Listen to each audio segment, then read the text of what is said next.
ఇక కరీంనగర్ జనరల్ నియోజకవర్గంలో బారాసా నుంచి, కరీంనగర్ నిజానికి బారాసాకు కంచుకోట ఈ నియోజకవర్గం.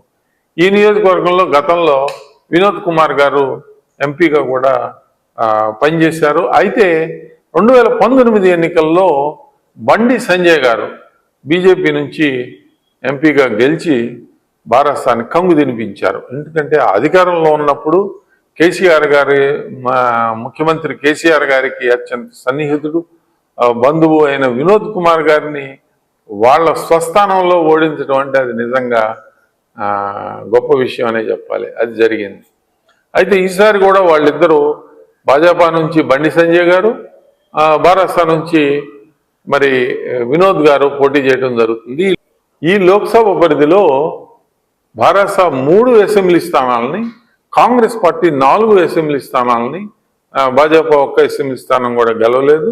కానీ వాళ్ళకి ఈ లోక్సభ పరిధిలో 18% మాత్రమే ఓట్లు వచ్చాయి. అయితే బండి సంజయ్ గారికి ఈ లోక్సభ పరిధిలో ఆయన ప్రస్తుతం ఎంపీగా ఉన్న నియోజకవర్గం ఇది.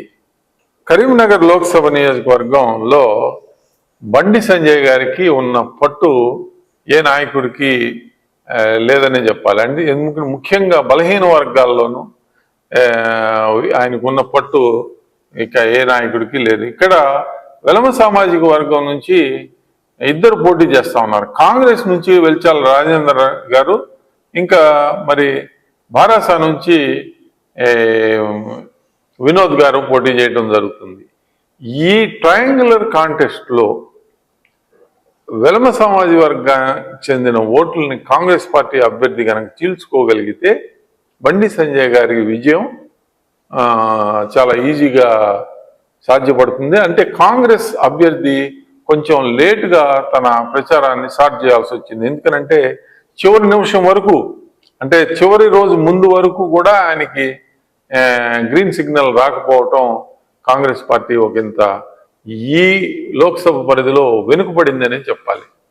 ఇప్పుడు ఉన్న నాయకుల్లో వినోద్ గారికి మరి బండి సంజయ్ గారికి మధ్య దాదాపు ఇక్కడ 1-2 ప్లేస్లో వాళ్ళిద్దరే ఉండే అవకాశం ఉంది.